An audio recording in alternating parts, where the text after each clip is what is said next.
Anguilla, thank you. People of Island Harbor, good evening. People of District number 3, good evening. Anguilla on a whole, good evening. Greetings to those listening overseas by means of radio and the Wide Web, and all of you here in Anguilla. Let me say a special good night to all of you. It is with a sense of pride, joy, and humility that I stand before you as a proud candidate of the Anguilla United Movement in the 2015 general election.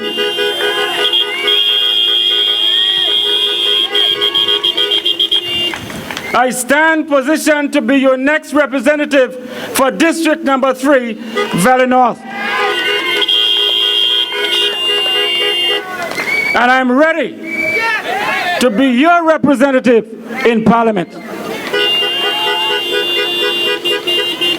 I have not come to you with eloquence of speech, nor am I purporting to be the person who knows it all. I am a humble individual, ready to listen to you, the people of Anguilla, and ready to deal with the many cries that I hear from day to day. My role as an employee of Social Security for over 24 years has afforded me the opportunity to interact with all classes of people, young and old. Today, I stand as a proud candidate of the Anguilla United Movement. I was drawn to this movement because of the qualities that I have seen in our leader, having observed him in the House of Assembly for many years. And I have come to the conclusion that this man most definitely means well for Anguilla. The man I'm talking about is Hubert Benjamin Hughes. That's the man. I have noticed that when he sits in Parliament, whether in leadership or on the opposition side of the bench, he brings a wealth of knowledge to the debates and discussions. I have also observed many of our parties, and from all appearances, one can reasonably conclude that they support mainly the rich and the famous, rather than demonstrating care and concern for the general masses of you, the people of Anguilla. Based on my discussions engaged, the practice encouraged, and the actions exhibited, it is apparent that there have been an attempt by the Anguilla United Front to create class structures in this tranquil island we call Anguilla. Yes, they were about to create in this country class structures. One may ask, why now, Current? But let me tell you, if you look in the Anguilla Constitution to Section 37, it will tell you why. I don't have to show my passport. I never swore allegiance to a foreign power. I don't have to ask nobody whether I can run or not. I am over 18 years old. I am the oldest member of this team, but the best looking. Check it. Check it for yourself. Look. The best looking of the team and the oldest member, man. Don't touch Current. I ain't finished yet.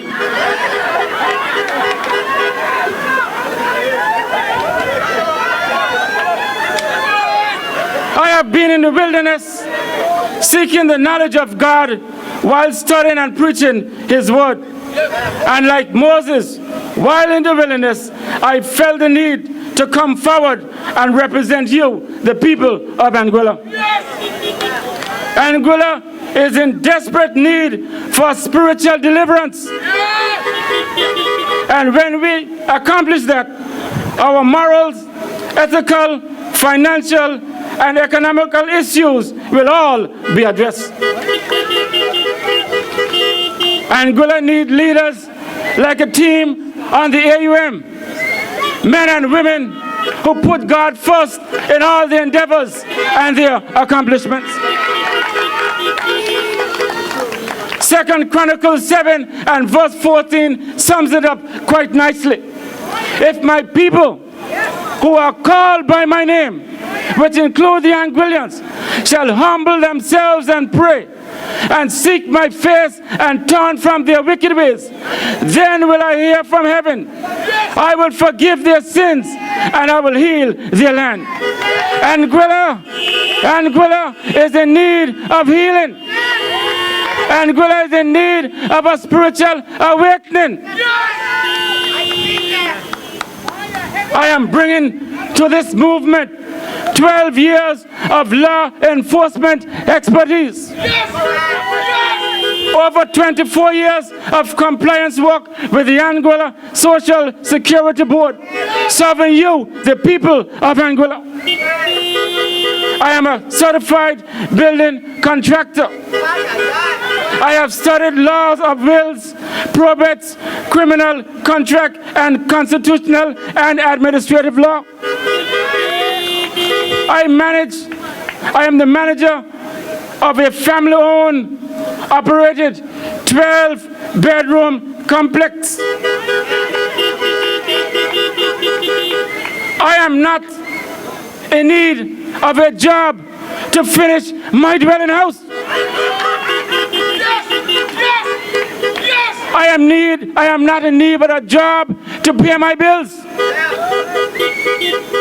I am bringing to this movement, ladies and gentlemen, 36 years of dedicated service to the people of Anguilla in various fields. I am the host and producer of the well-acclaimed talk show To The Point, which is aired every Monday night, and the gospel program Voice in the Wilderness that comes on Sunday. Don't mind latest and ice boys say about us, but I'm getting to the point. And that's what the people of Anguilla don't like. They don't want you to get to the point. They don't want you to tell you the truth. But if you don't want me to tell you the truth, shut me up. Shut me up if you can. Stop me from running if you can now. Stop me. We're in this thing for the long haul. My colleagues and I, we're going to put Anguilla on the right footing. She was shifting and tossing by all winds, but today she is in stable hands. Thank you. Thank you. The wealth of knowledge gained over the past 36 years has prepared, positioned, and empowered me to represent you, the people of Anguilla, with confidence and assurance, locally, regionally, and internationally. I have been married for 31 years and blessed with 4 sons, and I'm surrounded by a number of family and friends, some of whom has come from neighboring islands to be with me this evening. Don't touch current.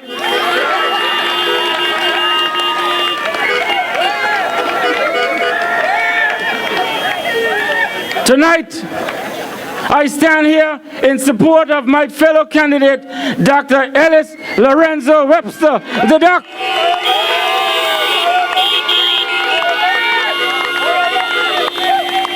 I want to thank you, the people of District Number 1, in advance for your full support of your very own Dr. Webster and members of the Anguilla United Movement as we seek a second term in office to serve the interests of you, the people of Anguilla, of District 1 and Anguilla in general.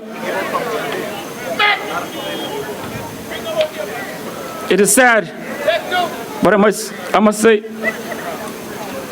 it is most unfortunate that during the past 5 years, there have been factions determined to derail the Anguilla United movement and the will of the people.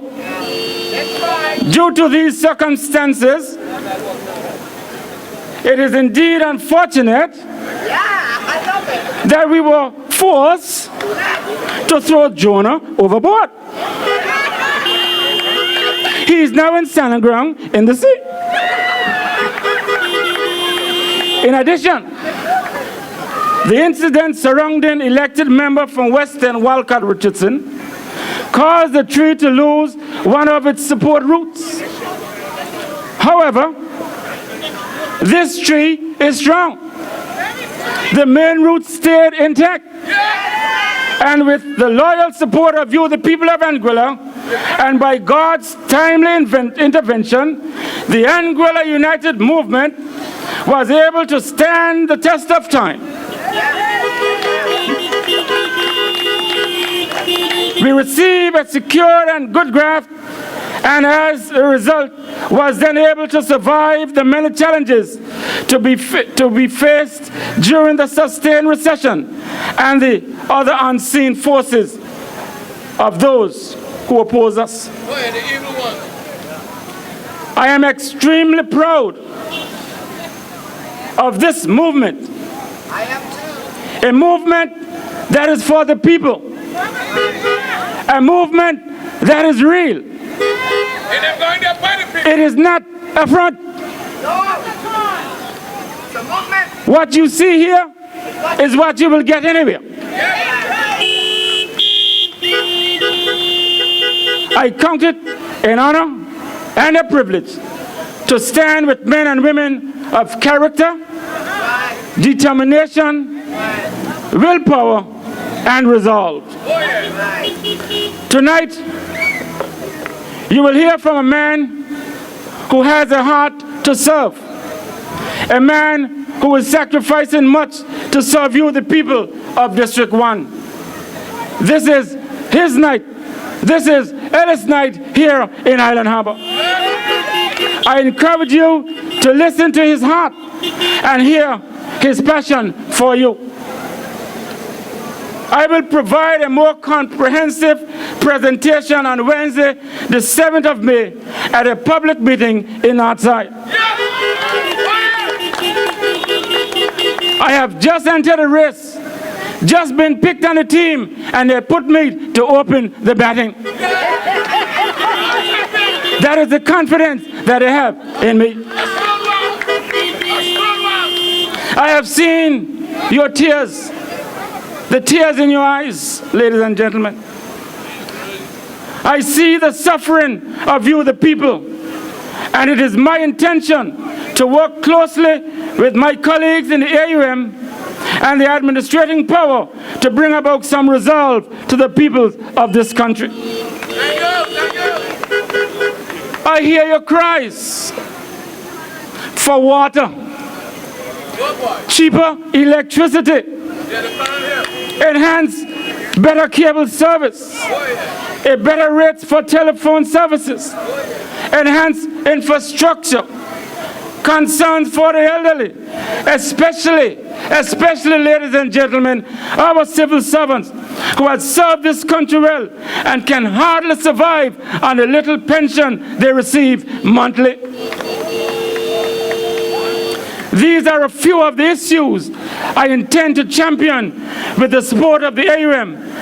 And where there are obstacles, you will know, you will be informed, and you will be given an opportunity to provide meaningful input and options to address these issues. As a Christian and a child of God, I cannot close my presentation to you tonight without informing you that there is a greater election that all of us will have to take part in. Remember that you need to make your calling an election sure. That is the greatest election that all of us have to vote in. I am standing before you here tonight on the 3rd of May, 2014.